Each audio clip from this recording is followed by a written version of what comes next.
My Royal நெமெசிஸ்ல copyright வந்திருக்கு. So இது எனக்கு பார்ஷலி பிளாக் பண்ணதுனால எனக்கு இந்த டிராமால ரெவென்யூ சுத்தமா வராது. இந்த டிராமா நீங்க ரெக்வெஸ்ட் பண்ணி கேட்டதுனால நான் உங்களுக்காக போஸ்ட் பண்ணியிருக்கேன். இதனால எனக்கு சுத்தமா எந்த ஒரு ஆதாயமும் இல்லை. ஆனா இத்தனை பேர் சப்ஸ்கிரைப் பண்ணாம பார்த்துருக்கீங்க. கொஞ்சம் சப்ஸ்கிரைப் பண்ணி எனக்கு சப்போர்ட் பண்ணா எனக்கு இது கொஞ்சம் என்கரேஜ்மெண்டா இருக்கும் இல்லையா? அதே மாதிரி வீடியோ பார்க்குற ஒவ்வொருத்தரும் ஒரு லைக்ஸ் பண்ணுங்க. அது எனக்கு மேலும் மேலும் என்கரேஜ் பண்ணி எனக்கும் என்னோட டீமுக்கும் ஒரு நல்ல ஒரு பெரிய பூஸ்டா இருக்கும். ஹே ஹாய் கைஸ், நாம இன்னைக்கு மை ராயல் நெமெஸோட செகண்ட் எபிசோடு தான் பார்க்க போறோம். இது வரைக்கும் பார்த்ததுல ஹீரோயின் ஷின்னோட உடம்புல 300 வருஷத்துக்கு முன்னாடி வாழ்ந்த ஹுயோட ஆவியும் வந்திருக்கும். இந்த காலகட்டத்துல திடீர்னு அவங்க வந்ததுனால எல்லாமே வியப்பா இருந்திருக்கும். இதுல ஷாஷிகின்னு ஒருத்தனை மீட் பண்ணி இருந்திருப்பாங்க. அவனுக்கு வர ஆபத்தெல்லாம் அவங்களுக்கு முன்கூட்டியே தெரிஞ்சிருக்கும். அதனால ஒவ்வொரு முறையும் காப்பாத்தி இருந்திருப்பாங்க. ஃபைனலா இவங்களுக்கு என்ன பண்றதுன்னே தெரியல, யார நாடி வாழறது அப்படின்ற ஒரு யோசனையில அவன் விசிட்டிங் கார்டை கொடுத்துட்டு போயிருந்திருப்பான். அதனால அவனையே சார்ந்து வாழலாம் அப்படின்னு அவனோட கம்பெனிக்கு போகும்போது அந்த சமயத்துல அவனோட கம்பெனிலையும் அட்வர்டைஸ்மெண்ட்காக ஒரு மாடலை தேடுறதுக்கு ஆடிஷனும் போயிட்டு இருந்திருக்கும். அந்த இடத்துல அவ தாறுமாற பதில் சொன்னதுனால அவளை பிடிச்சி வெளியில துரத்திருப்பாங்க. அந்த நேரத்துல ஹீரோவும் வெளியில வந்திருப்பான். உனக்கு ஒரு ஆபத்து வரப்போகுதுன்னு அவனை கார்ல ஏற விடாம தடுத்தவ அவனை பிடிச்சி இழுத்து ஆபத்துல இருந்து தடுக்க நினைச்சவ மேலே இருந்து கீழே ஒரு பொம்மை கார் மேல விழுந்து அப்படியே செதறி இருக்கும். அதை பார்த்ததுல அப்படியே மயக்கம் போட்டு விழுந்துடுறா. அதுக்கப்புறம் என்ன நடந்துச்சுன்னு பார்க்கலாம் வாங்க. Welcome to my channel. இந்த சேனலுக்கு புதுசா வந்திருக்கோங்க, ப்ளீஸ் சப்ஸ்கிரைப் பண்ணிக்கோங்க. பக்கத்துல இருக்க பெல் நோட்டிபிகேஷனை மறக்காம ஆன் பண்ணுங்க. இந்த ஸ்டோரி உங்களுக்கு ரொம்ப பிடிச்சிருந்துச்சுன்னா உங்க ஃப்ரெண்ட்ஸ் அண்ட் ஃபேமிலிக்கு ஷேர் பண்ணுங்க. கதையோட ஆரம்பத்துல அப்படியே ஜோசன் காலகட்டத்துல அவ பூங்கால விளையாண்டுட்டு இருக்க மாதிரி இருக்கு. அந்த இடத்துல அவளோட மகாராஜாவும் வந்து அவளோட அழக பெருமைப்படுத்தி பேசிட்டு இருக்கான். நான் அழகா, இங்க இருக்க பூக்கள் அழகான்னு இவ கேள்வி கேட்க, நீதான் அழகு, பூக்களை விட அவ்வளவு அழகா இருக்க அப்படின்ற மாதிரி சொல்ல, அது இருக்கட்டும் மகாராஜா, அரண்மனையில உங்களுக்கு வேலை இருக்குமே அதை விட்டுட்டு அந்த புறத்துக்கு ஏன் வந்தீங்க அப்படின்ற மாதிரி கேட்க, உனக்காக ஒரு பரிசு கொண்டுட்டு வந்திருக்கேன் அப்படின்னு ஒரு கப்பு நிறைய ஆயுர்வேதிக் ஜூஸ் கொடுக்க, அதை எடுத்து பார்த்த உடனே அவளுக்கு அப்படியே ஷாக்கு. ஐயோ இது பாய்சன் ஆச்சே அப்படின்ற மாதிரி தட்டி விட்டுறா. ஒரு மகாராஜா கொடுத்த கிஃப்ட தட்டி விடக்கூடாது இல்லையா? ஆனா இவ உடனே மன்னிப்பு கேட்க ஆரம்பிக்கிறா. மகாராஜா என்ன மன்னிச்சிருங்க, இந்த ஸ்மெல் எனக்கு சுத்தமா பிடிக்கல, என் மைண்டுக்குள்ள ஏதேதோ ஓடிட்டு இருக்கு, அதனாலதான் அப்படின்ற மாதிரி சாரி கேட்கும் போது அந்த இடத்துல யாருமே இல்ல. அந்த மலர்கள்லாம் அப்படியே வாட தொடங்குது. பூக்கள் இருந்த இடம் இப்ப வெறிச்சோடி கிடக்குன்னா பாத்துக்கோங்களேன். அப்படியே கட் பண்ணி இந்த பக்கம் காட்டுறாங்க. அவ இன்னும் மயக்கத்துலதான் படுத்துட்டு இருக்கா. இன்னும் நினைவுக்கு திரும்பவே இல்ல. இது வரைக்கும் அவ கண்டதெல்லாம் கனவு. ஆனா என்னதான் கனவு கண்டாலும் அந்த மகாராஜாவோட மூஞ்ச இது வரைக்கும் காட்டவே இல்ல. மிஷன் மிஷன் அப்படின்ட்டு ஹீரோ அவளை எழுப்பிட்டு இருக்கான். ஃபைனலா மயக்கத்துல இருந்து எழுந்தவ நான் எங்க இருக்கேன் அப்படிங்கிற மாதிரி சுத்தி முத்தி பார்க்கும்போது ஹீரோக்கு முன்னாடி உட்கார்ந்துட்டு இருக்கா. அவனோட பக்கத்துல அந்த மலர்கள் அப்படியே வாடாம அழகா இருக்க மாதிரி இருக்க. தோட்டத்துல பூத்து குழுங்குன மலர்கள் இப்போ பூஜாடியில இருக்கு அப்படின்னு மனசுக்குள்ள நினைச்சிட்டு இருக்கா. அப்புறம் இவளை கூட்டிட்டு போய் உனக்கு என்னதான் பிரச்சனை, என்ன வேணும் அப்படிங்கிற மாதிரி கேட்க, இவ ஒரு மகாராணியாச்சே, அந்த பிரைட மட்டும் விட்டு கொடுக்காம அப்படியே எப்பவும் ஆணவமாவே பேசி பழக்கம். ஹீரோ இவகிட்ட எப்படி நீ எனக்கு வரப்போற ஆபத்தை முன்கூட்டியே தெரிஞ்சுக்கிட்ட அப்படின்ற மாதிரி கேட்க, இது எனக்கு ஆல்ரெடி தெரிஞ்ச விஷயங்க, நான் இத நிறைய அனுபவிச்சிருக்கேன் அப்படிங்கிற மாதிரி அவளோட பழைய காலத்து நினைவுகளுக்கு போது ஒருத்தன் விச ஊசிய இவன் மேல செலுத்த நினைச்சிருப்பான். அதுல இருந்து தப்பிச்சிருந்திருப்பா. அதுக்கப்புறம் சாப்பாட்டுல கூட அவளுக்கு விஷம் வச்சிருப்பாங்க. அதை ஈஸியா கொண்ட ஊசி மூலியமா கண்டுபிடிச்சிருந்திருப்பா. அடுத்து அவ தூங்கிட்டு இருக்கும் போது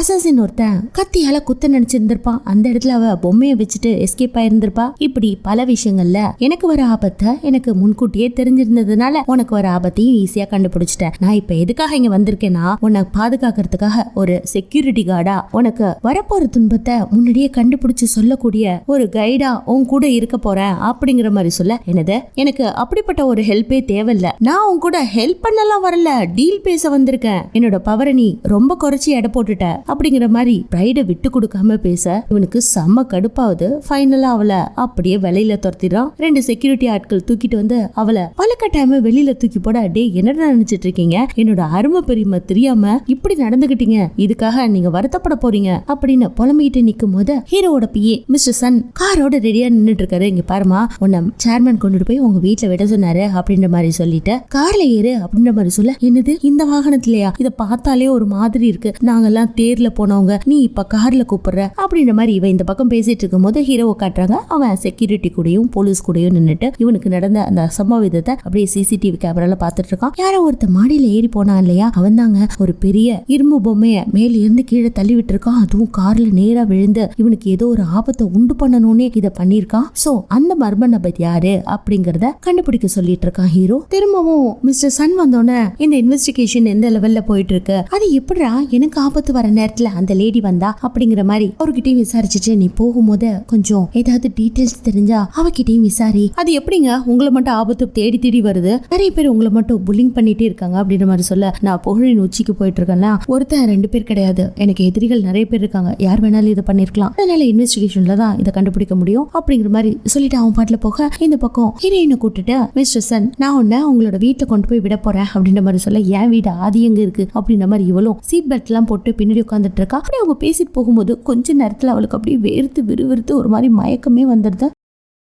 ஏங்க இப்படி ஆச்சு அப்படிங்கிற மாதிரி கேட்க, ஏங்க என்னங்க நீங்க இவ்வளவு ஃபாஸ்டா போறீங்க, என்னால தாங்கவே முடியல, நான் இந்த அளவுக்கு ஃபாஸ்டா எந்த ஒரு வாகனத்திலயும் போனதில்ல அப்படிங்கிற மாதிரி அப்படியே பேனிக் ஆகி மயக்கம் போட்டு விடுற ஸ்டேஜ். அப்ப மிஸ்டர் சன் நம்ம என்ன ஸ்பீட்ல போறோம், 20ல போறோம், இதுக்கே வா அப்படின்னு ஒண்ணுமே புரியாம வண்டி ஓட்டிட்டு போயிட்டு இருப்பான். ஈவன் நடந்து போறவங்க கூட இந்த காரை முந்திட்டு போவாங்கன்னா பாத்துக்கோங்களேன், அந்த அளவுக்கு ஸ்லோவா போவோம். பட் ஹீரோயினால என்னால தாங்க முடியல, ஏன் இவ்வளவு ஃபாஸ்டா போறீங்க அப்படின்னு அப்படியே மயக்கம் போட்டு வேர்த்து விறுவிறுத்து ஏசி கார்ல கண்ணாடியில சாஞ்சிக்கிட்டே வருவாங்க. பாக்குறதுக்கு செம ஃபன்னியா இருக்கும். அங்க கட் பண்ணி அடுத்த சீன்ல இன்னைக்கு சேர்மனோட பர்த்டே போல இருக்குங்க. அதனால அவங்க சொந்தக்காரங்களாம் வந்து உட்காந்து வித்தியாசமான டிஷ் எல்லாம் கொண்டு வந்து முன்னாடி வைக்கிறாங்க. என்ன டிஷ் கொண்டு வந்து வச்சிருக்க? ஆக்சுவலா போன வருஷம் இப்படிதான் செரிக்காத டிஷ் கொடுத்து அவருக்கு கிட்னி ஃபெயிலியரே ஆச்சு அப்படின்னு சொல்ல, எல்லாமே ஸ்பெஷல் ஃபுட், என்ன ரா ஃபுட் எல்லாம் ஸ்பெஷல் ஃபுட்டா, அதை விட சூப்பரான ஃபுட் நான் கொண்டு வந்திருக்கேன்னு இன்னொரு லேடி இந்த ஜிங்சிங் வேர் இருக்கும் இல்லையா, அதை தேடி கண்டுபிடிச்சு டப்பால அடைச்சு எடுத்துட்டு வந்து இவர்கிட்ட கொடுத்துட்டு, இதை சாப்பிட்டீங்கன்னா உங்களுக்கு நிறைய எனர்ஜி கிடைக்கும் அப்படி இப்படின்னு சொல்ல, அவரும் அந்த வேர் எடுத்து கடிச்சு பார்த்துட்டு, நீங்க கொடுக்குற ஃபுட்டுனால ஒரு 17 வருஷத்துக்கு முன்னாடி நான் எப்படி இருந்தேன் ஞாபகத்துல இருக்கவங்க எல்லாருக்குமே நீங்க இன்னைக்கு எனக்கு ஃபுட் எல்லாம் கொடுத்து என்ன சர்ப்ரைஸ் பண்றீங்க, ஆனா 17 வருஷத்துக்கு முன்னாடி உங்களோட கிட்னியை எனக்கு கொடுக்க முடியுமான்னு கேட்டேன், யாராவது ஒருத்தவங்க தானம் பண்ணீங்களா? அதுதான் கிடையாது, ஒவ்வொருத்தரும் ஆளுக்கு ஒரு காரணம் சொன்னீங்க, அதுல முண்டோ மட்டும்தான் எனக்கு கிட்னியை டிரான்ஸ்பிளான்டேஷன் பண்ணி என்ன உயிரை காப்பாத்தினா அப்படிங்கிற மாதிரி சொல்லும் போது, அந்த இடத்துல இந்த குழந்தைங்க கூட விளையாண்டானே அவன் கூட இருக்கான். அங்க கட் பண்ணி அடுத்த சீன்ல ஹீரோயினை கொண்டுட்டு போய் ஒரு ஹாஸ்டல் மாதிரி இருக்கா, அந்த இடத்துல விட்டுட்டு, இந்த இடத்துல இருந்தா நீங்க வந்தீங்கன்னு நினைக்கிறேன், ஏன்னா நாங்க சர்ச் பண்ணி பார்த்ததுல இந்த இடம் தான் உங்களோட ரெசிடென்சின்னு எங்களுக்கு தெரிஞ்சிச்சு, ஆக்சுவலா நீங்க ஹாஸ்பிட்டலுக்கு போங்க, எம்டியோ அதான் சொன்னாரு, தலையில அடிபட்டதுனால உங்களுக்கு பிரச்சனை இருக்குன்னு நினைக்கிறேன், இன்னைக்கு ஈவினிங் ஆச்சு, நாளைக்கு நீங்க போங்க அப்படின்னு சொல்லிட்டு அவன் வண்டி எடுத்துட்டு கிளம்ப, இந்த பக்கம் இவ ஹாஸ்டலோட வாசல்ல நின்னுக்கிட்டு, யாராவது உள்ள இருக்கீங்களா, நான் வந்திருக்கேன், எனக்கு தக்க மரியாதை கொடுங்க, கதவு திறங்க, என்ன வெல்கம் பண்ணுங்க அப்படின்ற மாதிரி சொல்லிட்டு இருக்கா. அங்க ரோட்ல போற ஸ்கூல் கேர்ள்ஸ் எல்லாம் பார்த்து பயங்கரமா ஸ்மைல் பண்ணிட்டு போறாங்க. கொஞ்ச நேரத்துல ஈவினிங் ஆனதுனால லைட் எல்லாம் எரியும் இல்லையா, அதை பார்த்து இவங்க பயங்கர ஷாக் ஆறாங்க. அதுவும் ஒவ்வொரு கடைக்கும் நேம் போர்ட்ல எல்லாம் லைட் எரிய ஆரம்பிக்குது. இப்படியே அவங்க வெளியில நின்று கூச்சல் போட்டு இருந்தோன்னே அந்த லாட்ஜோட வார்டன் வந்து, ஏமா என்னமோ பண்ணிட்டு இருக்க, ரொம்ப நேரமா வெளியில நின்று கத்திட்டு இருக்க, உங்க பாட்டி வேற உனக்காக வெயிட் பண்ணிட்டு இருக்காங்க, வாசிக்கிறோம் அப்படின்னு இவளோட ரூமுக்கு கூட்டிட்டு போக, எனக்கு பாட்டி வேற இருக்காங்களா அப்படின்ட்டு இவளும் போய் உட்காரா. அவங்க பாட்டி இவளுக்காக விதவிதமான ஃபுட் எல்லாம் தயாரிச்சு கொண்டுட்டு வந்து, உனக்காக எவ்வளவு நேரமா காத்துட்டு இருக்க, காலையில நீ ஷூட்டிங்க்கு போனன்னு சொன்னாங்க, அதுல இருந்து வெயிட் பண்ணிட்டு இருக்கேன், பாரு இதெல்லாம் உனக்கு பிடிச்ச ஃபேவரட் ஃபுட், நீ எல்லாத்தையுமே சாப்பிடு, மீதி எல்லாம் ஸ்டோர் பண்ணி வச்சிருந்தாலும் கெட்டு போகாது, சரியா, சாப்பிடு சாப்பிடு அப்படின்னு சொல்லும் போது அந்த வார்டனும் வந்து நின்னுட்டு அப்படியே சோறுன்னு பாத்துட்டு இருக்க. பாட்டியும் கொஞ்சம் சாப்பாடு எடுத்து வச்ச உடனே அவங்க ரா ஃபுட் எல்லாம் சமைச்சு கொண்டு வந்திருப்பாங்க போல இருக்க, அது சுத்தமா அவருக்கு பிடிக்கல, நான் கொஞ்சம் டயட்ல இருக்கேன், அதனால நான் அப்புறம் வந்து சாப்பிட்றேன், இந்த ரா மீட் எல்லாம் நான் அவ்வளவா சாப்பிட மாட்டேன், நீங்க எல்லாத்தையும் அவங்க பேத்திக்கே கொடுங்க அப்படின்னு சொல்லிட்டு அவர் எஸ்கேப் ஆயிடுறாரு. அதுக்கப்புறம் இந்த பாட்டி, பாரு ஸ்பெஷலா ஹை கிளாஸ் போர்க்க உனக்காக சமைச்சு எடுத்துட்டு வந்திருக்கேன், இது ரொம்ப நாள் நீ ஸ்டோர் பண்ணி வச்சு சாப்பிடலாம், இது உடம்புக்கு ரொம்ப நல்லது, இதெல்லாம் ரொம்ப பணக்காரவங்க தான் சாப்பிடுவாங்க, கஷ்டப்படுற இல்லையா, நல்ல ஃபுட்டு சாப்பிட்டு எத்தனை நாள் ஆச்சும், இதெல்லாம் சாப்பிடு அப்படின்னு ரொம்ப பாசத்தோட கொடுக்க, இவளும் சாப்பிட்டுட்டு ரொம்ப நல்லா சமைச்சிருக்கீங்க பாட்டி அப்படின்ற மாதிரி சொல்ல, அவங்களும் இது சாப்பிடு அதை சாப்பிடு அப்படின்ற மாதிரி சொல்லிட்டே இருக்காங்க. இவளுக்கு பிடிக்கலனாலும் வேற வழியே இல்ல, பசிக்குது, கடகடன்னு சாப்பிட்டுட்டு இருக்கா. இந்த பக்கம் பார்ட்டில காட்டுறாங்க, எல்லாருமே வந்துட்டீங்க, இந்த டெவ்வில மட்டும் காணுமே, இன்னும் ஏன் அவன் வரல அப்படின்ற மாதிரி தாத்தா கொஞ்சம் சத்தமா பேசிட்டு இருக்கும்போது, அவனுக்கு பொறுப்புன்றதே கிடையாது, ஊர் முழுக்க கெட்ட பேரை மட்டும் தான் வாங்கிட்டு இருக்கான், அவன் எப்போ வர போறானோ, ஒருவேளை வராம கூட போலாம், அவனுக்கு எங்க மரியாதைன்றலாம் தெரிய போகுது அப்படின்ற மாதிரி ஆளுக்கு வந்ததெல்லாம் பேசிட்டு இருக்கும்போது, அந்த நேரத்துல தோ வந்துட்டானே டெவில், அவனை பத்தி தான் பேசிட்டு இருந்தோம், கரெக்டா வந்துட்டான் பாரு அப்படின்னு நம்ம ஹீரோவை பார்த்து சொல்ல, அந்த இடத்துக்கு ஹீரோ வந்துட்டு, சாரி தாத்தா லேட் ஆயிடுச்சு, ஹாப்பி பர்த்டே சொல்லிட்டு அவன் பாட்டுல சாப்பிட ஆரம்பிக்க, சாப்பிட்டுட்டு இருக்கும்போது எல்லாருமே பொய்யா சிரிக்கிறாங்க, போலியா நடிக்கிறாங்க அப்படிங்கிறது இவனுக்கு நல்லா தெரியுது. இத சாப்பிட்டு முடிச்சுட்டு மிஸ்டர் சன் கிட்ட வந்து, எக்ஸ்பிரஸ் பண்ணிட்டு இருக்கான். என் குடும்பத்துல இருக்கவங்க எல்லாருமே என் மேல பொறாமப்பட்டு இருக்காங்க, எக்ஸப்ட் தாத்தாவை தவிர. பாரு, அவங்க நடிக்கிறது, சிரிக்கிறது, பேசுறது எல்லாமே போலியா இருக்கு. ஏன் இந்த குடும்பத்துல இருக்கவங்க கூட எனக்கு ஏதாவது ஒரு கெடுதலை பண்ணிருக்கலாம் அப்படிங்கிற மாதிரி தூரமா நின்று இவங்க இதை பேசிட்டு இருக்கும் போது இந்த பக்கம் ஹீரோயினோட பாட்டி, இந்தாம்மா நீ காசு வச்சுக்கோ, ஆக்சுவலா இப்ப உனக்கு அதிகமான ஷூட்டிங் இல்லன்னு நினைக்கிற, நீ எனக்கு காசே அனுப்புறது இல்லையா, இப்படி ராணி வேஷத்திலேயே சுத்திட்டு இருக்காத, நல்ல ட்ரெஸ்ஸா வாங்கி போட்டுக்கோ அப்படின்னு கொஞ்சம் காசு கொடுத்துட்டு போறாங்க. போகும்போது இவளோட மனசுல நீங்க பார்த்து பத்திரமா போங்க அப்படின்ற மாதிரி அவங்க வெகு தூரம் போற வரைக்கும் நின்னு பார்த்துட்டே இருக்கா. அங்க கட் பண்ணி அடுத்த சீன்ல ஹீரோ இந்த பக்கம் பார்ட்டி எல்லாம் முடிச்சுட்டு கார்ல வந்துட்டு இருக்கும்போது மிஸ்டர் சன் அப்படின்னு கூப்பிட்டு, எனக்கு 2 தடவை ஆபத்து வரும்போது அந்த லேடி தான் வந்து காப்பாத்தினா. அவ என்னோட வாழ்க்கையில எதுக்காக வந்தா? ஒருவேளை அவ நம்ம கார்ல அடிபட்டதுனால மண்டைக்கிண்ட ஏதாவது குழம்பு இருக்குமோ, இல்ல அவளும் ஏதாவது அசசினா அப்படின்ற மாதிரி அவனை பார்த்து ஒரு சந்தேக கேள்வி கேட்க, அப்படியெல்லாம் கிடையாது, இத யார் பண்ற சதின்ட்டு சீக்கிரமாவே கண்டுபிடிச்சிடலாம். அம்மால நமக்கு ஒருத்தர் 2 பேரா எதிரிகள் இருக்காங்க, நிறைய பேர் இருக்காங்க. சரி, அவளை பத்தின டீடைல்ஸ் எல்லாமே நீ சேகரி, யாரு என்ன எங்கிருந்து வந்தா அப்படிங்கிற முழு தகவலும் எனக்கு வேணும் அப்படிங்கிற மாதிரி சொல்ல இந்த பக்கம் ஹீரோயினை காட்டுறாங்க. அவ என்னோட ரூமுக்கு போறா. அங்க போய் பாத்தீங்கன்னா சின்ன ரூம். என்னது இது, நம்ம கையை நீட்டினா கூட இந்த ரூம் பத்தாது போல இருக்கே. என்னோட சிறைச்சாலை கூட இதை விட பெருசா இருக்கும், லக்ஸூரியஸா இருக்கும். இவ்வளவு சின்ன ரூம்லயா அந்த பொண்ணு தங்கிட்டு இருந்திருக்கா? அவளோட உடம்புக்குள்ள நான் இப்ப வந்திருக்கேன். என்னது இது, குட்டி ஓண்டு ஜன்னல். அதை திறந்து பார்த்தா ஒண்ணுமே இல்ல, பக்கத்துல ஒரு பழைய பில்டிங் தான் இருக்கு அப்படின்னு கத்துனவ டக்குன்னு ஓனரை கூப்பிட்டு, என்னையா வீடு வச்சிருக்க, இந்த வீட்லயா நான் கொடுத்துன்னு இருக்கணும் அப்படின்ற மாதிரி கேட்க, ஏமா இதுல தானே இத்தனை நாள் இருந்த, புதுசா என்னமோ வந்துட்டு இந்த ரூம் சரியில்லை, விண்டோ சரியில்லை அப்படி இப்படின்னு கேட்டுட்டு இதுலதான் மொத்த பேரும் தங்கி இருக்காங்க, உனக்கு என்ன பிரச்சனை? இந்த ரூமை விட வசதியான ரூம் இந்த பில்டிங்லயே கிடையாது, உனக்கு மட்டும்தான் இவ்வளவு வசதியான ரூம் கொடுத்துருக்கேன் அப்படிங்கிற மாதிரி சொன்ன உடனே நம்பவே முடியல, இது வசதியான ரூமா அப்படின்ட்டு அப்படியே செவுத்துல சாஞ்சு உட்காந்துட்டு இருக்கும்போது பக்கத்துல இருக்கிற ரூம்ல இருந்து ஏதோ தட்டுற சத்தம் கேட்க இவளுக்கு கடுப்பாகி திரும்ப தட்ட, அந்த பக்கத்துல இருந்து திரும்ப சத்தம் வர இவ விடாம கண்டினியூஸா தட்டி அவனை கடுப்பேத்த ஃபைனலா அவன் இவளோட கதவை தட்டிட்டு வெளியிலே வந்து சண்டைக்கு கூப்பிடுறான். என்னையாடா சண்டைக்கு கூப்பிட்ட? ஏண்டா அறிவில்ல உனக்கு, நீ தட்டி சத்தத்தை போட்டுட்டு என்கிட்டயா வந்து நான் தட்டுறேன்னு கேட்டுட்டு இருக்க அப்படின்னு மாறி மாறி 2 பேரும் சண்டை போட்டுட்டு இருக்கும்போது அவனை பிடிச்சி இவ பயங்கரமா கலாச்சு விட்டுறா. ஆனா அங்க இருக்க மொத்த பேருக்குமே இவ கலாய்க்கிறது, அவனை பார்த்து ரூடா பேசுறது எல்லாமே பிடிச்சிருக்கு போல இருக்கு. பயங்கரமா என்ஜாய் பண்ணி சிரிக்க ஆரம்பிக்கிறாங்க. அந்த நேரத்துல ஓனர் கூட வந்து என்ன பிரச்சனைங்க அப்படிங்கிற மாதிரி கேட்க, சும்மாவே சார் இவன் தட்டிட்டு சத்தம் வருதுன்னு என்கிட்ட சொல்லிட்டு இருக்கான், சும்மா வாயை திறந்து கூட பேசக்கூடாதுன்னு சொல்றான், ரொம்ப டார்ச்சர் கொடுக்குறான் சார். ஆமாமா, நம்ம எல்லாருமே ஒரு ஏஜ்ல தான் இருக்கோம், நம்ம எல்லாரும் ஒரே மாதிரி சந்தோஷமா இருந்துட்டா என்ன, இதுல சத்தம் வருது அதுல சத்தம் வருதுன்ட்டு புதுசா என்னமோ கோவமா பேசிட்டு இருக்க அப்படின்ற மாதிரி கேட்க, அவ்வளவுதாங்க இவ அந்த ராணி காலத்து ஃப்ளோல கண்ணா பின்னான்னு கிரீப் கவர் டாக்லாம் பயங்கரமா திட்ட ஆரம்பிக்கிறா. அதை கேட்டுட்டு மத்தவங்களுக்கு எல்லாம் செம ஜோஷா இருக்கு, இன்னும் திட்டுங்க அவனை அப்படின்ற மாதிரி. ஏன்னா இவன் அப்பப்ப எல்லார்கிட்டயும் வம்பல இருக்கு. பாத்தியா, உன்ன நான் திட்டுறத இங்க இருக்கவங்க கூட விரும்புறாங்க, மரியாதையா போய் சைலண்டாரு, ஏதாவது சத்தம் கீத்தம் வருதுன்னு சொன்னேன்னு வச்சுக்கோ அவ்வளவுதான் நீன்ட்டு மிரட்டிட்டு அவ கதவை சத்திட்டு போக, என்ன இவ புதுசா வித்தியாசமா நடந்துக்கிறா அப்படின்ற மாதிரி யோசிச்சுட்டு இருக்கான். இந்த பக்கம் நம்ம ஹீரோ கட்டுறாங்க. அவன் வீட்டுக்கு போயிட்டு அப்படியே குளிச்சுட்டு இருக்கும்போது அவனோட கையில இருக்க காயங்களை பாக்குறான். அந்த நேரத்துல ஹீரோயின் அவனை காப்பாத்தும் போது ஏற்பட்ட காயம் அது. அவ நம்மளோட உயிரை காப்பாத்தினா அது எப்படி சாத்தியம்? ஒரு ஆபத்து வரப்போறதுக்கு முன்னாடியே உனக்கு ஆபத்து வரப்போகுது, அந்த கார்ல ஏறாதுன்னு பலமுறை தடுத்தாலே அவ யாரா இருக்க முடியும் அப்படின்னு நினைச்சுக்கிட்டே குளிச்சுட்டு இருக்கான். இதுல நான் உன்னை காப்பாத்துறதுக்காக கூடவே இருந்து வரப்போற கஷ்டங்கள் எல்லாம் சொல்றேன் அப்படின்லாம் வேற சொன்னாலே யாரா இருக்கும்னு யோசிச்சுக்கிட்டே குளிக்கிறான். இந்த பக்கம் ஹீரோயினை பாருங்களேன், அந்த நைட் லேம்ப் இருக்கும் இல்லையா, அதுல ஒரு ஸ்ட்ரிங், அதை பிடிச்சி இழுத்தா லைட் ஆன் ஆகுது, திரும்ப இழுத்தா ஆஃப் ஆகுது. என்ன ஒரு டெக்னாலஜி, நம்ம காலகட்டத்துல விளக்க வச்சுட்டுல வாழ்ந்தோம் அப்படின்னு அவ திங்க் பண்ணி பார்க்கும்போது இப்படி ஒரு சின்ன ரூம்ல நம்ம அடப்பட்டு கிடக்கிறத நினைச்சு ஃபீல் பண்றோம். ஆனா நம்மளும் கஷ்டப்பட்டோம் இல்லையா அப்படின்னு அவளோட பிளாஷ்பேக் ஜோஷன் காலகட்டத்துக்கு போகுது. அந்த நேரத்துல இவ பணிப்பெண்ணை தாங்க வேலை செஞ்சிருக்கா. ஆக்சுவலா அவ கூட வேலை செஞ்ச சக பெண்கள்லாம் இவளை பிடிச்சி புல்லிங் பண்ணி பயங்கரமா டார்ச்சர் பண்ணிருக்காங்க. பாக்குறதுக்கே வியர்டா இருக்கா, எதிர்த்து பேசுறா, மறைச்சு யார் கூடவும் சேர்ந்து ஒற்றுமையா இல்லன்ட்டு அவளை புல்லிங் பண்ண, அவளதான் இவளுக்கு கோவம் வந்து பானையில இருக்க தண்ணி எடுத்து கீழே கொட்டிட்டு, அடுத்த தடவை என்கிட்ட வம்பு பண்ணீங்க, இது உங்க மூஞ்சில இருக்கும், இந்த பானையை தூக்கி உங்க மூஞ்சிலே அடிப்பேன் அப்படின்ற மாதிரி சொன்ன உடனே அந்த குரூப்ல இருந்த ஒரு பொண்ணுக்கு செம கோவம் வந்து இவளை பொழிச்சுன்னு அரைஞ்சு வாடி அப்படின்னு தரத்தரன்னு இழுத்துட்டு போய் ஒரு பாக்ஸ் இருக்குங்க,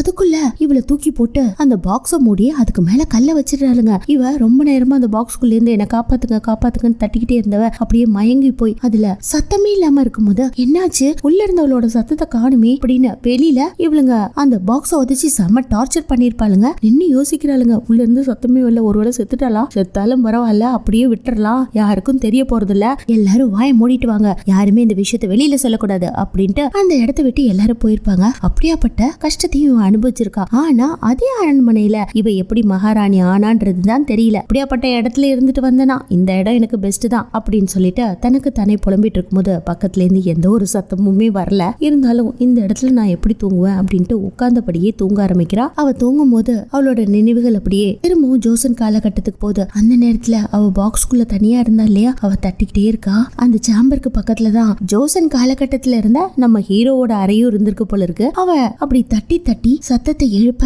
இந்த பக்கமும் அவன் படுத்துட்டு இருந்திருப்பான். அவனுக்கு ஏதோ சத்தம் கேக்குதேன்னு டக்குன்னு எழுந்துக்க இந்த கனவு இந்த ஜென்மத்துல வாழ்ந்துட்டு இருக்க நம்ம ஹீரோவுக்கும் வர ஒண்ணுமே புரியாம அப்படியே யோசிச்சுட்டு பெட்ல இருந்து எழுந்து உட்கார்ந்துட்டு இருக்கான். என்ன மாதிரி கனவு இது, நம்ம ஜோஷன் காலகட்டத்துல யாரோ ஒரு பெண்மணியோட சத்தத்தை கேட்டு எழுந்து உட்கார்ந்தமேனு யோசிக்கிறான். இந்த பக்கம் நம்ம ஹீரோயினை பாருங்களேன். இப்ப ஷின்னோட ரூமுக்கு இவ புதுசா போயிருக்கா இல்லையா, அதனால அவளுக்கு அங்க இருக்க திங்ஸ் எல்லாம் என்னென்ன இருக்கு அப்படின்னு ஆராய்ஞ்சு பாக்குறா. அதுல நிறைய பிக்சர்ஸ் எல்லாம் இருக்கு. அதுல பாட்டியோட போட்டோஸ், இவ சின்ன குழந்தையா இருக்கும் போது கேக் வெட்டின போட்டோஸ் இதெல்லாம் இருக்கு. 2026 எழுதின டைரியும் இருக்கு. அதுல ஒவ்வொரு நாட்களையும் ஸ்பெஷல் டேஸ்லாம் நோட் பண்ணி வச்சிருக்கா. அவ ஒவ்வொரு நாளும் நடந்த விஷயங்களையும் நோட் பண்ணி வச்சிருக்கா. அதுல அவ நான் ஒரு ஆக்ட்ரஸ், சின்ன குழந்தையிலேருந்து நடிப்புனா எனக்கு ரொம்ப ஆர்வம், ஆனா நான் பல படங்கள்ல நடிச்சிருக்கேன், என்னை யாருக்குமே அடையாளம் தெரியாது, நான் ஒரு சைடு ஆர்டிஸ்ட், சில சமயம் டூப் போடுவேன், ஈவன் ரொம்ப கஷ்டமான சீனை தான் என்ன நடிக்க வைப்பாங்க அப்படின்ட்டு சீன் எல்லாம் காட்டுறாங்க. அந்த சீன்ல வந்துட்டு ஹீரோயினை யாரோ அறையிற மாதிரி இருக்குங்க, அதனால டூப் ஆர்டிஸ்ட தானே நிக்க வச்சு அறைய வைப்பாங்க. இவ அந்த அறையெல்லாம் வாங்கிட்டு நிறைய பாட்டை மேல எல்லாம் பார்த்துட்டு அதுல வர கொஞ்ச நெஞ்ச பணத்தை தன்னோட பாட்டிக்கு அனுப்பி வைக்கிறதுக்கு ட்ரை பண்ணுவா. அதுல பாத்தீங்கன்னா கம்மியான பணம் தான் அவகிட்ட கையிருப்பு இருக்கும். இருந்தாலும் பாட்டிக்கு ஷேர் பண்ணிட்டு ஹலோ பாட்டி எப்படி இருக்கீங்க அப்படின்ற மாதிரி ரொம்ப பொறுமையா போன்ல பேசுவாங்க. அந்த நேரத்துல இந்த பக்கத்து ரூம்ல இருந்த அந்த விசப்பூச்சி இருக்கே, அது என்ன இவ்வளவு சவுண்டா பேசுற அப்படின்ற மாதிரி அங்க இருக்கிற சோத்த பிடிச்சு தட்டும். அதுல அவ பயந்தவ பொறுமையா பாட்டி பாட்டி நல்லா இருக்கீங்களா அப்படின்ற மாதிரி பொறுமையா கேட்க, அதுக்கு அந்த பாட்டியோ என்னடி சத்தம் வந்துச்சு அப்படின்ற மாதிரி கேட்பாங்க. அதுவா பாட்டி டிவி சவுண்ட் பாட்டி, வேற ஒண்ணும் இல்ல அப்படின்ற மாதிரி இவ மழுப்பிருப்பா. ஆக்சுவலா பக்கத்து ரூம்ல இருக்கவன் இவளை டார்ச்சர் பண்றான்னு கூட சொல்லிருக்க மாட்டா. அந்த அளவுக்கு ரொம்ப ஷின் பொறுமையான பொண்ணா இருந்திருக்கா. சோ இவளுக்குன்னு இருக்கிற ஒரே சொந்தம் பாட்டி மட்டும்தான். இப்படியாப்பட்ட கதையெல்லாம் அவ படிச்சு முடிச்சுட்டு இவ வாழ்ந்த வாழ்க்கை சாதாரண வாழ்க்கை. இவளோட வாழ்க்கையில பெருமையா சொல்லிக்கிறதுக்கு ஒண்ணுமே இல்ல, எதையுமே இவ சாதிக்கல, சாதிக்கணும்னு முயற்சி பண்ணவும் இல்ல. தைரியம் படிக்கும் போது ரொம்ப பரிதாபமா இருக்கு. இப்படியாப்பட்ட பொண்ணோட உடம்புலயா என்னோட ஆவி வந்து பூரணும் அப்படின்ட்டு சௌத்த பார்க்கும் போது தூங்க கூட டைம் இல்லாம அவ கஷ்டப்பட்டு உழைச்சு ஒரு ஆக்ட்ரஸா ஆகணும்ட்டு பிளானோட இருந்திருக்கா. அதையும் பார்த்துட்டு நம்ம வாழ்க்கை எடுத்துக்கோ, ஏன் நம்ம ஒரு மகாராணியா இருந்தோம், யாராவது ஒருத்தனுக்கு தெரியுதா, சரித்திரத்துல கூட நம்ம பேர் இல்ல, நம்ம எல்லாம் இருந்து என்ன பண்ண போறோம். இப்ப வாழ்ந்துட்டு இருக்க உடம்பும் கஷ்டப்பட்ட உடம்பு, வாழ்க்கையில வறுமையில மட்டுமே வாழ்ந்துட்டு இருந்துச்சு அந்த உடம்பு. அந்த சின்னங்கிற லேடி அவ்வளவு கஷ்டப்பட்டு இருக்கா. ஆனா நான் ஒரு மகாராணியா பிரைடா வாழ்ந்தேன். கடைசியில என்னோட முடிவு எனக்கு விஷத்தை கொடுத்து கொண்டுட்டாங்க. அந்த ஜென்மத்திலயும் நல்லா இல்ல, இந்த ஜென்மத்திலயும் நல்லா இல்லன்ட்டு அவ நடந்து போகும்போதெல்லாம் அப்படியே பாஸ்டையும் ஃபியூச்சரையும் நினைச்சு பாத்துக்கிட்டே என்னெல்லாம் விஷம் குடிச்சத நினைச்சு பாத்துக்கிட்டு நம்மளையும் கொல்றதுக்கு அந்த காலத்துல ஆள் இருந்துச்சு, இந்த காலத்துல விரும்புறதுக்கும் ஆள் இல்ல, நம்ம எல்லாம் எதுக்கு வாழணும், இப்பவே திரும்ப சூசைட் பண்ணிட்டு செத்து போயிட்டா ஷின்னோட பிரச்சனையும் முடிஞ்சிரும், ஹுய்யோட பிரச்சனையும் முடிஞ்சிரும் அப்படின்ட்டு மாடியில ஏறி நின்னவ தற்கொலை பண்ணிக்க போறா. அந்த நேரத்துல ஒரு ஒழுங்கினமான பையன் கூட உயிரோட வாழ்றான். சாவதானா நமக்கு ஒரு முடிவை கொண்டுட்டு வர போது நம்ம மறுஜென்மம் எடுத்ததுக்கு ஏதாவது ஒண்ணு நம்ம பண்ணியே ஆகணும் இல்லையா. இந்த லைஃப நமக்கு திருப்ப கொடுத்துருக்காங்கன்னா இதுல ஏதோ ஒண்ணு நம்ம சாதிக்க போறோம். சச்சா நான்லாம் சாக மாட்டேன் அப்படின்ட்டு திரும்ப இறங்குனவ நான் சாதிச்சே காட்டுவேன் அப்படின்னு ஒரு முடிவுக்கு வரா. அப்படியே குடியில காஞ்சிட்டு இருக்க துணியை எடுத்துட்டு இந்த நாட்டு நடப்புல என்ன நடக்குது அப்படின்னு நியூஸ் பேப்பரை படிக்க ஆரம்பிக்கிறா. இதுல நிறைய விஷயங்களை தெரிஞ்சுக்கிறா. அப்படியே அவ படிச்சுட்டு இருக்கும் போது இன்னொரு லேடி தன்னோட மொபைல்ல இந்த ஸ்டோரி எல்லாம் பார்த்துட்டு இருந்திருப்பா. அதுவும் அனிமேஷன் ஸ்டோரி. அத முதல் முறையா அவ பாக்குறா. என்னது இது அனிமேஷன் ஸ்டோரியா அப்படின்னு சொல்லிட்டு இந்த ஜோசன் காலகட்டத்து கதையை பார்க்க ஆரம்பிச்சவ அவ்வளவுதாங்க. அதுல போர், வார், அழுக, துக்கம், துயரம் எல்லாம் இருக்கும் இல்லையா, அதெல்லாம் பார்த்துட்டு மூக்க சிந்தி சிந்தி போட்டுட்டு ரொம்ப ஃபீல் பண்ணி என்னோட ஜெனரேஷனுக்கு அப்புறம் இவ்ளோ விஷயங்கள் நடந்திருக்கா, நான் பட்டதெல்லாம் கஷ்டமே கிடையாது, ஜப்பான்ல இத்தனை பேர் இப்படி வாழ்க்கைக்காக போராடிட்டு இருக்காங்க, அதுக்கப்புறம் கொரியால சுதந்திரத்துக்காக இவ்வளவு போராடிட்டு இருக்காங்க, இன்னைக்குதான் கொரியாவோட இண்டிபெண்டன்ஸ் டே அப்படின்னு பாக்குற நியூஸ் என்னவோ அதுக்கு தந்தாப்புல இவ வைபாகி கத்த ஆரம்பிப்பா, செலிப்ரேட் பண்ண ஆரம்பிப்பா, அழுக ஆரம்பிப்பா. இப்படியே பண்ணிட்டு இண்டிபெண்டன்ஸ் டே அப்படின்ட்டு பழைய நியூஸை பார்த்துட்டு நமக்கு இண்டிபெண்டன்ஸ் டே கிடைச்சிருச்சுன்ட்டு அப்படியே பிளாக் எல்லாம் ஆட்டிட்டு பண்ணிட்டு இருப்பா. அதுக்கப்புறம் இப்படி ஒரு கொம்பு மாதிரியான மாஸ்க் போட்டுக்கிட்டு ஏய் நம்ம எல்லாம் ஜெயிச்சிட்டோம்னு எல்லா கதவையும் தட்டி தட்டி இன்னைக்கு ரெட் டெவில்ஸ் டே அப்படின்ற மாதிரி சொல்ல ரிபப்ளிக் டே அப்படின்ற மாதிரி கத்திட்டு போக பக்கத்துல ரூம்ல இருந்தவங்க மொத்த பேரும் வெளியில வந்து பாக்குறாங்க. மெயினா அந்த பக்கத்து வீட்டு பையன் ஐயோ இந்த லூசுக்கு எப்பயோ ரிபப்ளிக் டே வந்துடுச்சு ஆனா இப்ப கத்திட்டு போகுது அப்படின்ற மாதிரி யோசிக்கிறான். அடுத்து இந்த காலகட்டத்துல இவளோட துணியை இவ தானே துவைச்சுக்கணும். அதனால துணியை எடுத்துட்டு போய் துவைக்கும் போது போட்டு கண்ணா அப்படின்னா அடிச்சிட்டு இருக்கும் போது யாரோ ஒருத்தன் இங்க இருக்க கேர்ள்ஸ் எல்லாம் போட்டோ எடுத்துட்டு இருப்பான். பட் கரெக்டா அந்த பீட்டிங் ஸ்டிக் இருக்கும் இல்லையா அதை வச்சு அவனோட மண்டையை பொழந்து ரத்தம் பொலன்னு கொட்டுற அளவுக்கு கரெக்டா அடிச்சிருப்பா. அதெல்லாம் அங்க இருக்க கேர்ள்ஸ் பார்த்துட்டு ஐயோ கரெக்டா அடிச்சு அவன் மண்டையே பொழந்துட்டாலே அப்படின்னு பயங்கரமா சந்தோஷப்படுறாங்க. அங்க கட் பண்ணி அடுத்த சீன்ல பக்கத்து ரூம் பையன் இருக்கானே அவன் திருடி சாப்பிடுவான்னு நினைக்கிறேங்க. ஆக்சுவலா அங்க ஒரே ஒரு ஃப்ரிட்ஜ் தான் இருக்கும். அது காமன் ஃப்ரிட்ஜ், யார் வேணாலும் சாப்பாட்டை வைக்கலாம். பட் எல்லாருமே அவங்கவுங்க சாப்பாட்டை மட்டும் தான் எடுப்பாங்க. இதுல ஹீரோயினோட சாப்பாடு காணா போகுதுன்ட்டு அவளோட சாப்பாட்டு மேல இதுல விஷம் கலந்துருக்குன்னு எழுதி வச்சிருந்திருப்பா. அதையும் மீறி விஷமாவது ஒன்னாவது சும்மா என்ன ஏமாத்துறதுக்காக அப்படி எழுதி வச்சிருக்காங்கன்னு எடுத்து சாப்பிட போகும்போது ஹீரோயின் அதை பார்த்துட்டு டே கல்பிரிட்ட நீ தான் என்னோட சாப்பாடெல்லாம் எடுத்து தின்னு இருக்கிறியாடா அறிவே இல்லையா அப்படின்ற மாதிரி கேட்க இவன் தான் எல்லாரும் சாப்பாட்டையும் எடுக்கிறதான்னு அங்க இருக்கவங்க எல்லாருமே கூடிடுறாங்க. சோ எனக்கு பசிச்சது நான் என்ன பண்ண முடியும்ன்ற மாதிரி அவனும் ரொம்ப வெகுளியா பேசுறான். ஆனா யாருமே அந்த அளவுக்கு தண்டிக்கலங்க, அப்படியே விட்டுறாங்க. ஏன்னா எல்லாருமே ஒரே இடத்துல இருக்காங்க இல்லையா. இருந்தாலும் அவ கண்டுபிடிச்சிட்டா அப்படிங்கறதுனால அவளை எல்லாருமே பெருமையா பேசுறாங்க.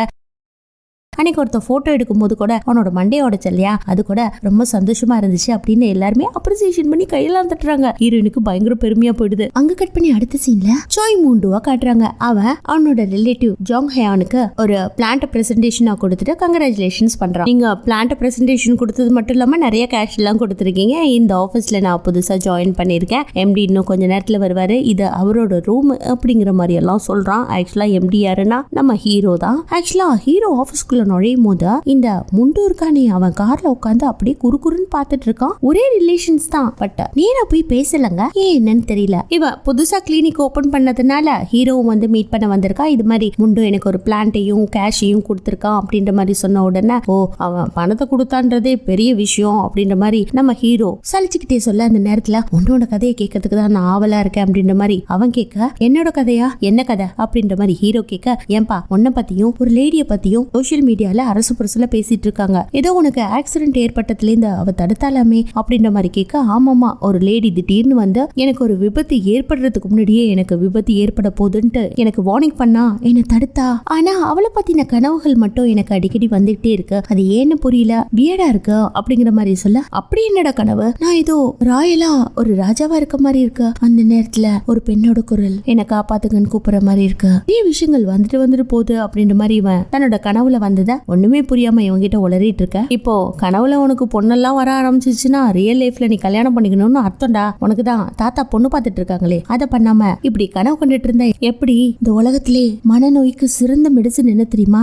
லவ் பண்ணிக்கிட்டே இருந்தா பிரச்சனை, டிப்ரெஷன், ஸ்ட்ரெஸ் எதுவுமே இருக்காது. நீ வேணா லவ் பண்ணி பாரு அப்படின்ற மாதிரி சொல்ல ஆமா அது ஒண்ணுதான் குறைச்சல். இந்த ஒரு கான்ட்ரவர்ஷியில தான் நான் இன்னும் அடிபடாம இருக்கேன் அப்படிங்கிற மாதிரி இவன் புலம்பிட்டு இருக்க. இந்த பக்கம் நம்ம ஹீரோயினை காட்டுறாங்க. இந்த பக்கம் ஹீரோயின் பழைய காலத்து கதையெல்லாம் பார்த்துட்டு பயங்கர டென்ஷன் ஆனவ சாப்பிட போறா. அங்க பாத்தீங்கன்னா சாப்பாடே இல்ல, மொத்தத்தையும் பக்கத்து ரூம்காரன் சாப்பிட்டான் போல இருக்கு. இருந்த கொஞ்சம் சாப்பாட்டை எடுத்து போட்டுட்டு செம்ம கடுப்புல சாப்பிட்டுட்டு இருக்கா. இந்த பக்கம் ஹீரோவை காட்டுறாங்க. அவனுக்கு காதல் தான் ஒரு சிறந்த மெடிசனே, அது பாச பிணைப்பை உருவாக்கும் தாக்கம் அப்படிங்கிற மாதிரி என்னோட ரிலேட்டிவ் ஒருத்தன் புதுசா கிளினிக் ஓபன் பண்ணானே ஜாங், அவன் சொன்னதை அப்படியே நினைச்சு பார்த்துட்டு வர அதெல்லாம் ஒண்ணும் கிடையாது, காதல் ஒரு பாய்சன் அப்படின்னு நினைச்சுக்கிட்டே ஆபீஸ்க்கு வரும்போது ஹீரோயின் ஒளிஞ்சிருக்கா. ஆக்சுவலா இவன் எப்ப வருவான்னு பாக்குறதுக்காக ரிசப்ஷன்ல வந்த உடனே குடுகுடுன்னு சாசகி அப்படின்னு கூப்பிட்டுக்கிட்டே ஓட அங்க இருக்க கிட்டட்டிலாம் அவளை புடிச்சிடுறாங்க. விடுங்கடான்ட்டு அவங்க கிட்ட போயிட்டு என்னோட ப்ரப்போசலை நீ யோசிச்சு பாத்தியா அப்படிங்கிற மாதிரி கேட்க முதல்ல நீ ஏன் இங்க வந்த? டேய் நான் ப்ரப்போசல் கொடுத்தேன் அதை யோசிச்சு பாத்தியான்னு கேட்க தான் வந்தேன். என்ன நீ ப்ரொடெக்ட் பண்றதுக்காக ஒரு ப்ரப்போசலை கொடுத்திருந்தியா அதுவா அப்படின்ற மாதிரி கேட்க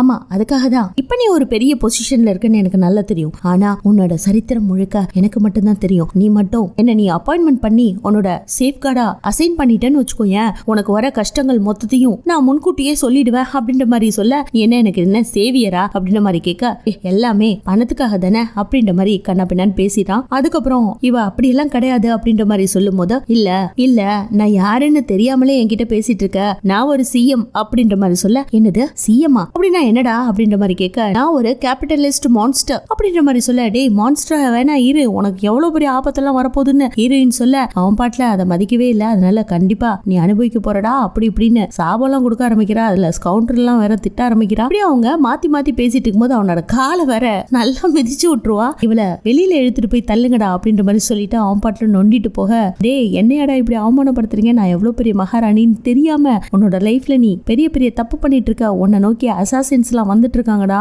புரிஞ்சுக்கோ அப்படின்ற மாதிரி கண்ணா பின்னாடி இவ்வளோ திட்டிட்டு அதே இடத்துல நிக்க அங்க இருக்கிற செக்யூரிட்டி எல்லாம் அவளை தரன்னு இழுத்துட்டு போய் வெளியில விடுறாங்க. அதுக்கப்புறம் இவளை பத்தின டீடைல்ஸ மிஸ்டர் சன் கொண்டு வந்து கொடுப்பாரு. சோ இவ ஒரு நார்மலான டூப் ஆர்டிஸ்ட், சின்ன வயசுல இருந்து நடிக்கணும்னு ஆசை, அதனால நிறைய சான்ஸ் தேடி இங்க வந்திருக்கா அப்படிங்கிற மாதிரி இவளோட ப்ரொஃபைல கொடுக்க அதை அவ பார்க்கும் போது ரொம்ப அமைதியான பொண்ணா இருந்திருக்கா, நல்லா படிச்சிருக்கா, ஹிஸ்டாரிக்கல் அது மாதிரியான விஷயங்கள்ல கான்சென்ட்ரேட் பண்ணி படிச்சிருக்கா. இப்படியாப்பட்ட பொண்ணுக்கு என்னாச்சு, மேபி அன்னைக்கு கார் ஆக்சிடென்ட் ஏற்பட்டுச்சு இல்லையா, அதுல தலையில ஏதாவது அடிபட்டு லூஸ் ஆயிட்டான்னு நினைக்கிறேன், நம்மளால தான் அப்படி ஆச்சு. சோ அவளுக்கு ஏதாவது ட்ரீட்மெண்ட்லாம் கொடுத்து அவளை சரி கட்ட பாரு, இன்னொரு தடவை அவ என்ன மீட் பண்ண வந்தானா அவளை செக்யூரிட்டியை வச்சு அடிச்சு துரத்து அப்படின்ற மாதிரி சொல்லி அனுப்பிடுறான். இவன் இங்க இருந்து நேரா அந்த ஷாமனை பார்த்துட்டு இப்படி என்ன துரத்தி அனுப்புறான், அவமானப்படுத்துறான் அப்படிங்கிற மாதிரி சொல்ல அவங்களும் மொபைல்ல எதையோ சர்ச் பண்ணிக்கிட்டு பொறுமையா சொல்லுங்க மெஜஸ்டி இவ புலம்புறதெல்லாம் கேட்டுட்டு இருக்க. டக்குன்னு இவருக்கு கோவம் வந்து, நான் உன்னோட மெஜஸ்டியா, நீ என்ன ஹைனஸ்னு கூப்பிடணும் அப்படிங்கிற மாதிரி சொல்ல, கரெக்ட் தான் யுவர் ஹைனஸ், ஆனா இப்ப காலம் மாறி போச்சு, மெஜஸ்டியா இருந்தா என்ன ஹைனஸா இருந்தா என்ன, நீங்க இப்ப ஷின்னோட உடம்புல இருக்கீங்க, உங்களை எப்படி கூப்பிட்டாலும் பரவாயில்ல, அதெல்லாம் பெருசா எடுத்துக்காதீங்க, காலம் மாறிடுச்சு அப்படிங்கிற மாதிரி சொல்ல, இந்த உலகம் மாறலாம் ஆனா என்னோட வாழ்க்கை இன்னும் மாறல இல்லையா அப்படின்ற மாதிரி சொல்ல, சரி அதெல்லாம் விடுங்க, இன்னைக்கு என்ன சாப்பிட்டீங்க அதை சொல்லுங்க அப்படின்ற மாதிரி சொல்லும் போது ஹீரோயின் கிட்ட சுத்தமா காசு இல்லை போல இருக்கு. அதனால கிட்ட அப்படியே வழிஞ்சு பேசும்போது, என் கிட்ட இருக்கிறது கொஞ்சம் காசு தான், உனக்கு எவ்வளவு வேணும் அப்படின்ற மாதிரி கேட்க, உங்ககிட்ட ஒரு 50 மில்லியன் வான் இருக்கா அப்படின்ற மாதிரி கேட்க, அவ்வளவுதானே 50 மில்லியன் வான் மட்டும் இருந்துச்சுன்னு வச்சுக்கோயேன், இப்படி டென்ட் போட்டு நான் ரோட்ல குறி சொல்லிட்டு இருக்க மாட்டேன், கடவாடகை கூட கொடுக்க முடியாம இப்படி வந்து ஒரு டென்ட்டை போட்டுட்டு குறி சொல்லிட்டு இருக்கேன், இந்த இடத்துல வந்து 50 மில்லியன் வான் கேட்குறியே, நான் என்ன பண்ணலாம் அப்படின்ற மாதிரி கேட்க, அந்த காலத்துல 50 மில்லியன் வான்லாம் சாதாரண காசு அப்படின்ற மாதிரி சொல்ல, இவங்க கிட்ட இருக்கிற கொஞ்சம் காசை எடுத்து நீட்ட அதையும் ஹீரோயின் புடிங்கிறா. இல்ல வேலை இது கிழிஞ்சிருக்கும், பரவாயில்ல இதை வச்சு நான் சமாளிச்சுக்கிறேன் அப்படின்னு எடுத்துட்டு போகும்போது, நீ என்கிட்ட இருந்து திருடிட்டு போற, அதை மட்டும் ஞாபகத்துல வை, திரும்ப கொடுக்கணும் அப்படின்ற மாதிரி சொல்ல, இந்த பக்கம்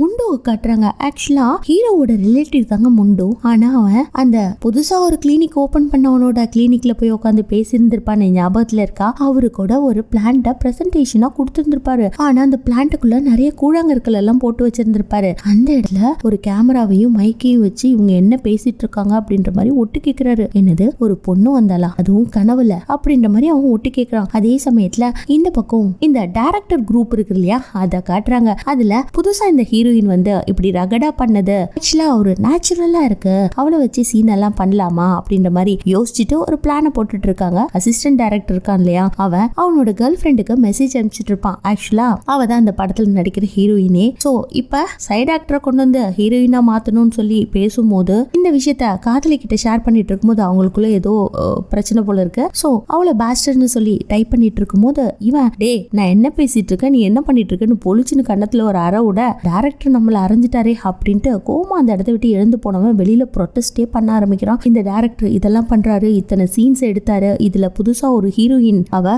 ரொம்ப ரகடா நடந்துகிட்டா, ஆனா அவளை போய் இப்ப ரொம்ப பெருமைப்படுத்தி பேசிட்டு இருக்காரு அப்படின்ற மாதிரி அதை தப்பா போர்ட்ரேட் பண்ணி வைரல் ஆக்கி விட்டுறான். அது சோசியல் மீடியால பரவ ஆரம்பிக்குது. இதுல மெயினா நடிச்ச ஹீரோயினும் அதை பார்த்துட்டு கடுப்பாரா. இப்ப பாத்தீங்கன்னா அவ பேசின ஒரே ஒரு வார்த்தை செம வைரலா போயிட்டு இருக்கு. அது என்னன்னா, உன் நாக்கு அறுத்துடுவேண்டா அப்படின்ற மாதிரி சொல்ல, அந்த வார்த்தையை மட்டும் இவனுங்க எல்லாருமே பயங்கரமா ட்ரெண்ட் ஆக்கி விட்டுறானுங்க. சோ அந்த ஒரு வார்த்தையை மட்டும் வச்சு ஊரலகமே வைரலா ரீல்ஸ் பண்ண ஆரம்பிக்கிறாங்க. இப்படியே அது ட்ரெண்டிங்ல இருக்க ஒரு பெரிய மாடலா பேச ஆரம்பிச்சிடறாங்க. இப்ப வைரலா இருக்கா இல்லையா, இவளோட போஸ்டர் ஊர்லகமே பாக்குறதுனால ஹீரோட கம்பெனியும் அத ஹீரோ கிட்ட காட்டி, இவளையே நம்ம ஒரு பெரிய மாடலா எடுத்துட்டு வந்து நம்மளோட புது ப்ராஜெக்ட்ல மாடலா நிறுத்தக்கூடாது அப்படின்ற மாதிரி கேட்க, இவளா அப்படின்ட்டு அவளோட போஸ்டர் பார்த்த உடனே, ஏங்க இவங்க காமெடி பண்ணிருக்காங்க, இவங்களெல்லாம் கூட்டிட்டு வந்து எப்படிங்க நம்மளோட ஆட்ல நடிக்க வைக்கிறது அப்படின்ற மாதிரி கேட்க, இவங்க தான் இப்போ டாப் வைரலே, இவங்களை மட்டும் இப்ப டக்குன்னு கொண்டுட்டு வந்து நம்மளோட பிராண்ட்ல நிறுத்தினா எல்லாரோட பார்வையும் நம்மளோட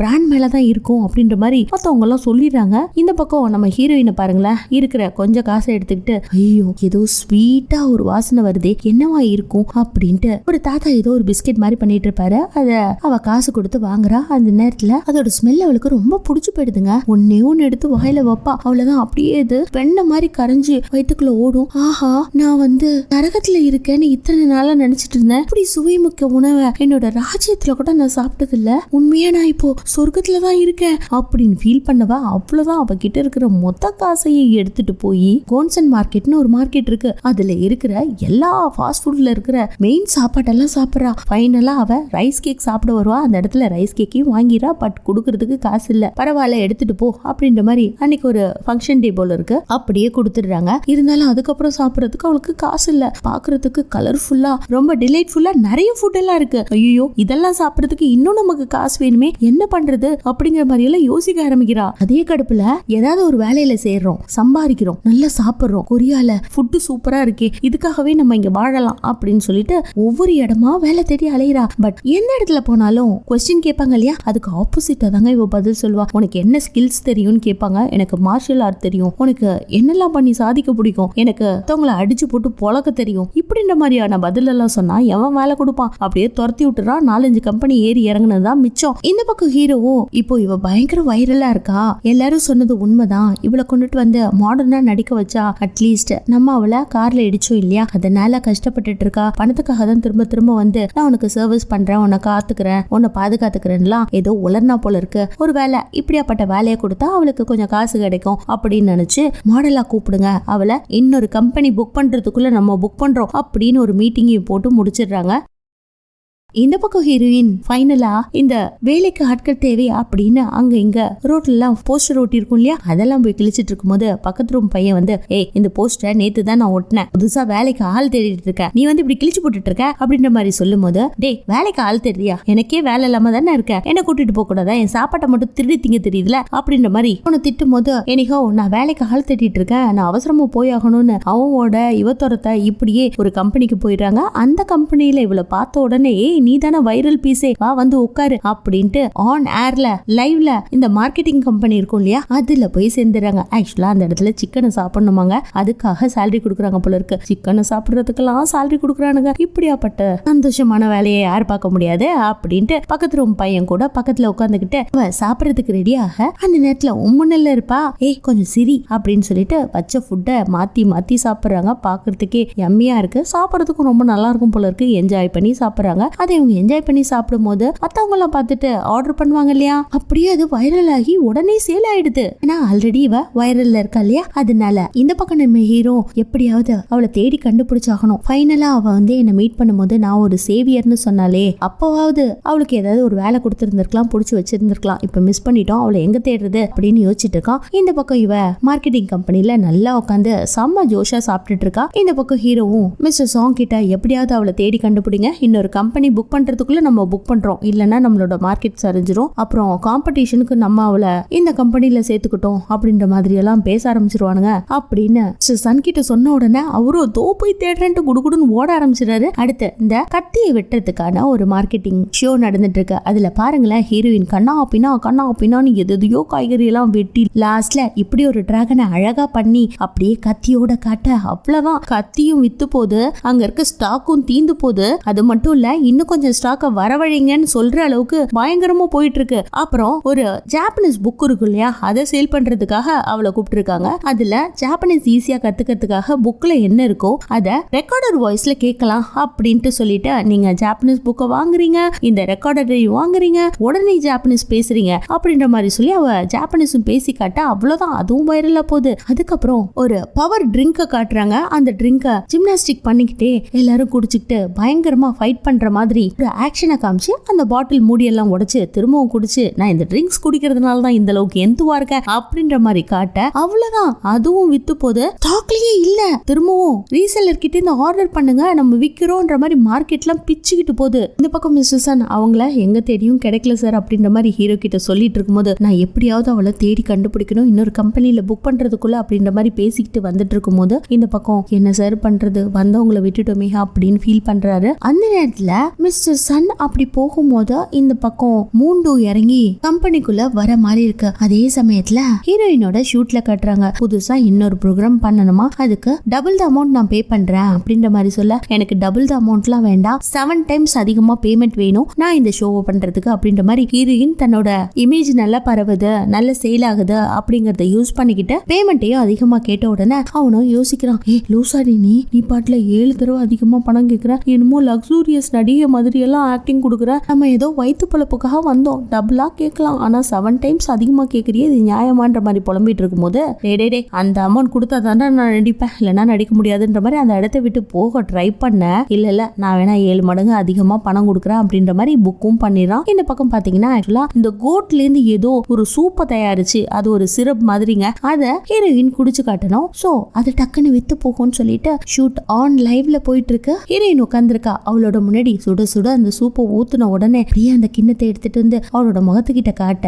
அவளுக்கு அந்த கப்ல அது மாதிரியான கலர்ல சூப்பை ஊத்தி கொடுத்தா குடிப்பாளா என்ன, ஆல்ரெடி விஷம் குடிச்சவளாச்சு, அதை பார்த்த உடனே அவளுக்கு வாந்தி வந்துடுது. அவ்வளவுதான், டக்குன்னு அதை தட்டி விட்டுட்டு எனக்கு திரும்பவும் இந்த ஜென்மத்திலையும் விஷம் கொடுக்க போறாங்களா அப்படின்னு அப்படியே அந்த ஜோசன் காலகட்டத்துல அவளோட வாயில விஷத்தை ஊத்துனாங்க இல்லையா, அந்த சீன் ஞாபகத்துல வர எல்லாத்தையும் உடச்சு போட்டுட்டு அந்த இடத்த விட்டு கிளம்பணும்னு இந்த பக்கம் பக்கத்து ரூமுக்காரனும் அதை பார்த்துட்டு ஐயோ நமக்கும் சேர்ந்து இந்த பிரச்சனை வந்துருமேட்டு எஸ்கேப் ஆயிடுறான். கட் பண்ணுங்க இந்த சீனை கட் பண்ணுங்க அப்படின்ற மாதிரி கட் பண்ணிட்டு எப்படியோ அப்படி மேனேஜ் பண்ணி அந்த ஷோ ஓட்டிட்டு இருக்காங்க. அப்ப அவ வெளியில வந்து நிக்கும் போது 7 தடவை அதிகமா காசு உனக்கு வாங்க தெரிஞ்சிச்சுல, இந்த ஷூட்ல ஒழுங்கா நடிக்க தெரியாதா அப்படிங்கிற மாதிரி இவனை வேலையில வச்சுவன் அவகிட்ட சண்டைக்கு போக, அந்த இடத்துல இவனுக்கு தான் மார்ஷியல் ஆர்ட்ஸ் தெரியுமா, கண்ணா பின்னு சண்டை போடுறா. பட் அந்த சூப்பை அவன் முன்னாடி கொண்டுட்டு வந்ததுனால கொஞ்சம் அவளுக்கு தலை சுத்தா இருக்கும், சரியா அவனை அடிக்க முடியாது. அதனால அப்படியே பயந்து போய் குனிஞ்சிட்டு இருக்கும் போது அவன் பயங்கரமா தாக்க வரும்போது அந்த இடத்துக்கு ஹீரோ வந்து நிக்கிறான். ஆக்சுவலா என்ன நடந்திருக்கும்னா, மிஸ்டர் சங் அவளை எங்க தெரியும் காணோன்ற மாதிரி சொல்லிட்டு நடந்து போயிருப்பாரு இல்லையா, அந்த நேரத்துல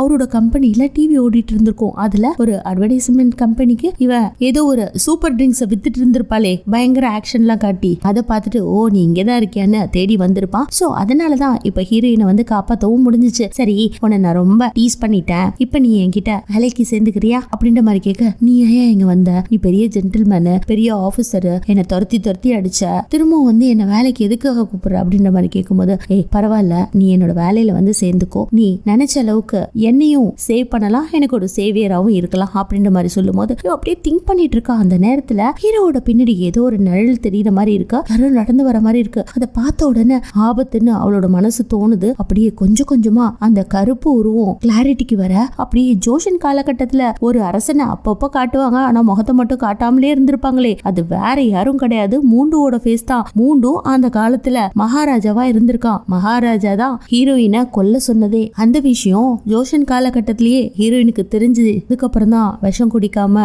அவளை பலவிதமா கொல்ல வந்த எல்லா தாக்குதல் எல்லா அசாசின்ல இருந்தும் தப்பிச்சு இருந்திருப்பா. இப்ப அதே மகாராஜா மூண்டு உருவத்துல ஹீரோவோட பின்னாடி வர, அதை பார்த்துட்டு ஆபத்துன்ட்டு அந்த இடத்த விட்டு கத்திக்கிட்டே ஓடுறா. இப்ப ஏன் ஹீரோயின் ஓடுறான்றது சுத்தமா ஹீரோவுக்கு புரிஞ்சிருக்காது. அவனும் ஃபாலோ பண்ணிக்கிட்டே போறான். இப்ப அவன் டெரஸ்ல போய் நிப்பாங்க. அந்த நேரத்துல அந்த ஊர்ல திருவிழாங்கிறதுனால வெடிச்சிட்டு இருந்தாங்க இல்லையா, அதுல 2 பேரும் உட்காந்துட்டு என்னடா அது இவங்க 2 பேரும் இங்க வந்து ஏதோ பிரச்சனை பண்ணிட்டு இருக்க மாதிரி இருக்கு அப்படின்ற மாதிரி ஒருத்தர் சொல்ல, அதுக்கு இன்னொருத்தர் அதெல்லாம் இல்ல நல்லா கவனிச்சு பாரு, இதுக்கு பேர் தான் காதல், இன்னும் கொஞ்ச நேரத்துல அவங்க 2 பேரும் கட்டி பிடிச்சு முத்தம் கொடுக்க போறாங்க பாரு, ஏன்னா காதல் எல்லாம் சகஜண்டா, நம்ம பாட்டுல நம்ம வேலையை பார்க்கலான்ட்டு அவங்க வெடிச்சா அந்த பூவா கொட்டுமே அதுக்கான வேலைகளை பார்த்துட்டு இருக்காங்க. அந்த நேரத்துல உனக்கு என்னாச்சு, எதுக்காக மாடிக்கு வந்த, ஏன் பயந்து போன அப்படின்ற மாதிரி கேட்க, இல்ல நீங்க இருந்து போயிடு, உன்னை நோக்கி ஆபத்து வருது அப்படின்ற மாதிரி சொன்ன உடனே ஹீரோக்கு ஒண்ணுமே புரியாது. நான் இப்போ கான்ட்ராக்ட்ல சைன் பண்றதுக்காக தான் கூப்பிட்டுருக்கேன், நீ ஏன் ஓடுற, நீ என் கூட வா, உனக்கு பாதுகாப்புல இருந்து மரியாதையில இருந்து எல்லாமே திரும்ப கிடைக்கும் அப்படிங்கிற மாதிரி பேசிட்டு இருக்கும் போது,